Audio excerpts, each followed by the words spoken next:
जिन्होंने इस माटी की रक्षा के लिए लड़ते लड़ते प्राण त्याग दिए, शहीद हो गए, उन सबको हम नमन करते हैं।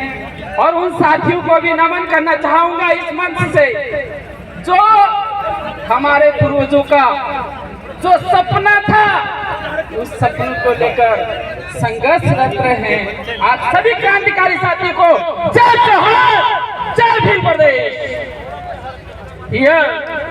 आई विल मेक यू काउंट। मैं यहाँ पर आपको कुछ भील प्रदेश क्यों बनना चाहिए वजह बताना चाहूंगा।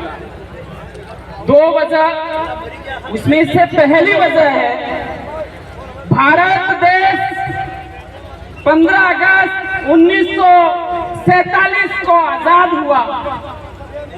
जिस समय हमारा देश आजाद हुआ था, उस समय आदिवासी समुदाय के पास 61% जमीन थी, अर्थात the indigenous was the owner of the 61% land of India।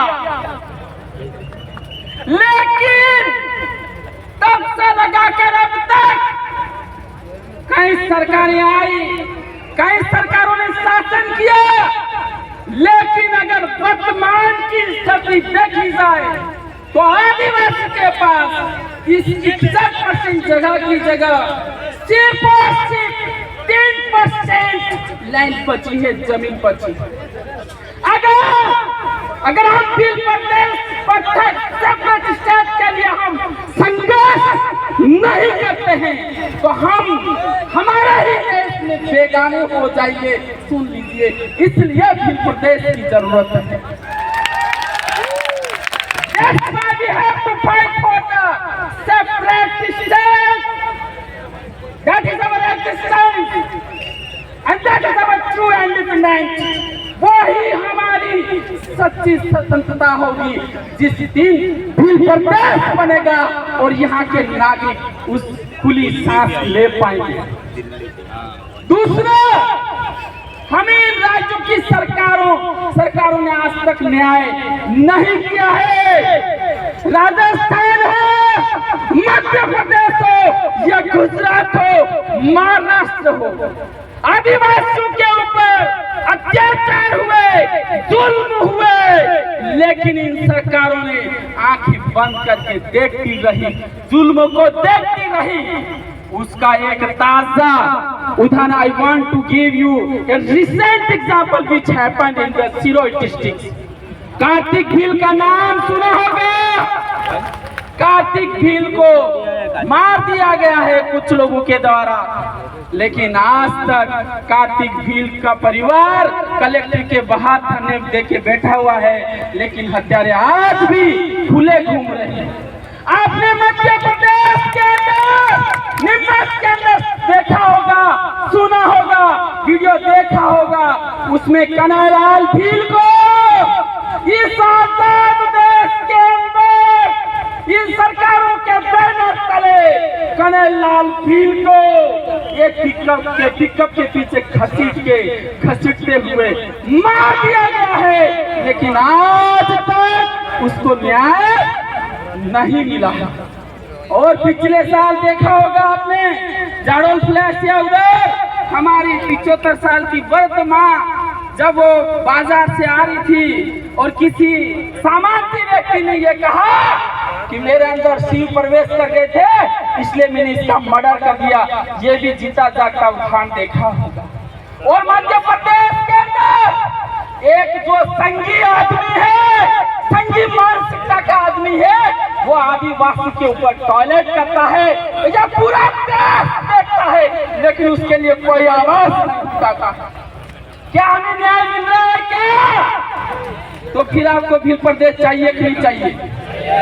चाहिए कि नहीं चाहिए? अगर भील प्रदेश बनेगा, मैं यहाँ से दावा कर रहा हूँ, आदिवासी परिवार की जो विचारधारा है उसकी स्ट्रेटजी के तहत आपको 30 दिन के अंदर न्याय मिल जाएगा, वो भी बिना पैसे के और बिना करने के। ये बात आदिवासी परिवार करता है। इसलिए उत्तर प्रदेश बनना चाहिए। और आपने पिछले 1 मिनट और सर देखा होगा अभी उपनिवेश आ रहा है, यहाँ निजीकरण बढ़ रहा है और निजीकरण के बाहर के लोग यहाँ आ रहे हैं, दिल्ली के, यूपी के, बिहार के, बॉम्बे के, और यहाँ पर सारे निजीकरण इंस्टीट्यूशन खोल रहे हैं, कॉलेज हो, मेडिकल कॉलेज हो और हॉस्पिटल हो, और यहाँ के स्थानीय युवाओं का रोजगार छीना जा रहा है। छीना जा रहा कि नहीं छीना जा रहा है?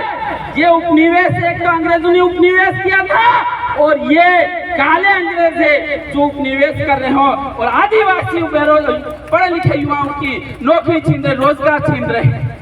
तो साथियों, I will not talk much about it because we have veteran person and they are waiting, so we should listen all of them.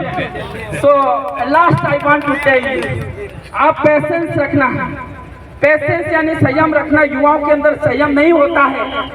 अभी अभी हमारे नए साथी गए हैं विधानसभा में, लोकसभा के अंदर।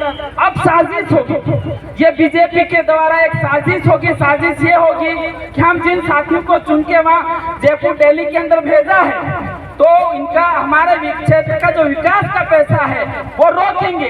वो इसलिए रोकेंगे कि अगर ये विकास नहीं करा पाएंगे तो हार जाएंगे और फिर हम इनको गुलाम बना के रखेंगे। तो मैं ये कह रहा हूँ, no pain no gain. English में क्या बोलते हैं? नो पेन नो गेन, मतलब बिना संघर्ष के हम कुछ भी प्राप्त नहीं कर सकते हैं, बिना दर्द के हम कुछ प्राप्त नहीं कर सकते हैं। एक महिला जब मां बनती है, एक नया जीव पैदा करती है, उसको कितना दर्द होता है उससे पूछ लेना।